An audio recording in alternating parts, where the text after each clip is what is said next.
Do you, Talia of the Red Moon Pack, accept this marriage and my blessing of it?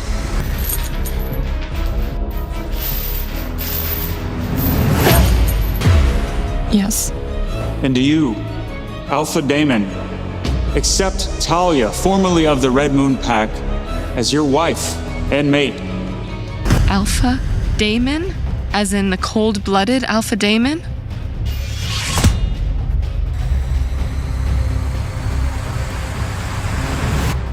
I do.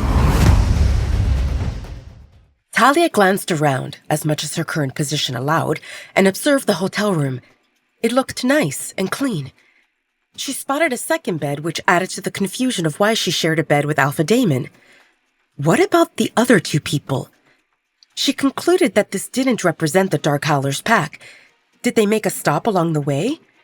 Maybe this marked the part where she found out how Damon tricked her, and he planned to sell her kidneys and liver, and then discard her in the forest for beasts to eat her. She didn't dare to wake Damon up, and she couldn't get out of his hold without big movements either. She felt stuck.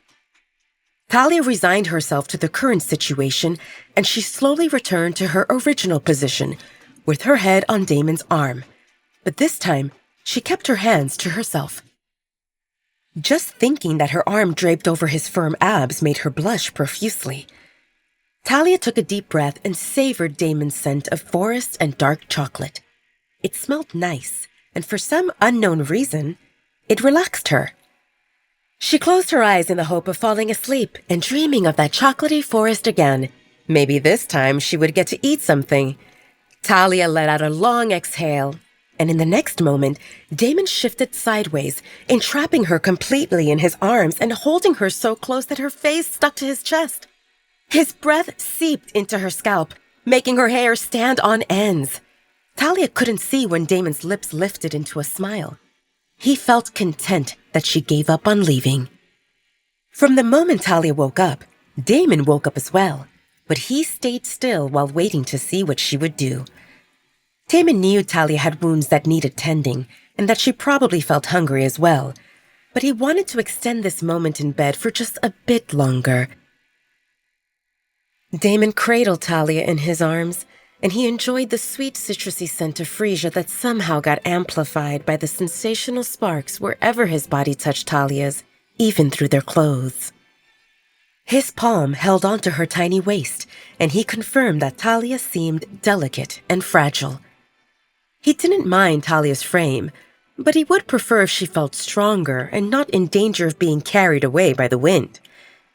Ever since she entered his sight 2 days ago, other than cuts and bruises from Marcy's beating, Talia hit her head in the refrigerator, she bumped her forehead in the window of a car, and she fell off of a bed, and those represented only things he saw. Damon felt convinced that Talia seemed prone to injuries. He never saw such a clumsy werewolf. Adorably clumsy. When he held Talia's hand, the sparks felt more intense than over the clothes, and he wondered how it would feel if they increased the skin-to-skin surface. Damon thought of removing his shirt, but Talia seemed uncomfortable around Damon, and he had a strong feeling that if he removed his or her garments, she might freak out. His wolf stayed silent, but Damon could feel the happiness that radiated from the ancient creature. His index finger brushed her skin, and he jolted upon contact. The sparks felt like an electric current, catching him by surprise, and he cursed internally when Talia stirred. Talia drifted in and out of sleep, and she didn't feel sure if she dreamed about his hand moving about in her waist area. Talia slowly lifted her head, and she froze when she spotted icy blue eyes which observed her intently. She thought that she might imagine it, or that he did it in his sleep. But this? Just what did this mean? Talia didn't think that she compared to any of the pretty girls, and a guy who looked handsome and powerful like Damon would definitely have plenty of beauties around him. It never crossed her mind that Damon might show interest in her. Talia became painfully aware that he held her. They both lay on their sides facing each other, and his arms encircled her, and he watched her. She wanted to move away or to say something, anything, but her tongue refused to cooperate, and she felt the heat seeping into her cheeks. "Did you have a good sleep?" Damon's deep voice shook the silence away. Talia responded with a small nod. Damon hummed in approval. "How do you feel? Are you in pain?" "It's fine," Talia responded in a small voice and forcibly inhaled to get some oxygen in her system and snap out of her daze. Right. She represented Talia. No one. She escaped the Red Moon Pack, and she had no idea where she headed, but she knew that at that moment she lay in bed with an alpha, and she felt the urgency to increase the distance between them. No matter how handsome he looked or how good he smelled, this didn't seem proper. "Hey, do you—" "I have a name," he cut her off sternly. Talia realized that she called him "hey" again, and that he didn't like it. She grew up in the Red Moon Pack, but due to her special circumstances, Talia didn't get exposed to the strict hierarchy that werewolves followed, so those things didn't get ingrained in her. However, she felt familiar with the protocols. "I apologize, Alpha Damon." "Damon," he interrupted her again. It didn't sound right when she used his title to call him. "Just Damon." Alpha represented the title that symbolized strength, while reminding others of respect and submission, and he didn't feel that seemed appropriate for her. "Damon," Talia said awkwardly, and Damon smiled victoriously. "Can you let me go, please?"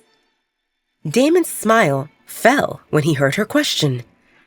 "Why do you make it sound like I'm holding you against your will?" he asked with a slightly pitiful expression. Talia felt confused. Did she give him permission to hold her? That could happen only if she did it in her sleep. Did she throw herself at him? Damon saw Talia's frantic expression and he chuckled. "You fell off the bed.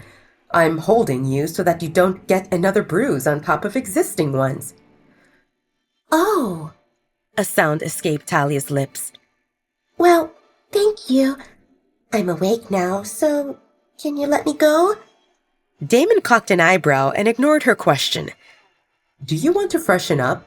While you shower, I can order some food." "Will you let me go if I agree?" Talia asked helplessly.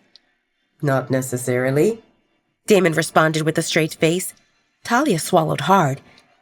"If you don't let me go, how will I eat?" "I can feed you," Damon replied. Damon saw color draining from her face, and he cleared his throat while trying to salvage the situation.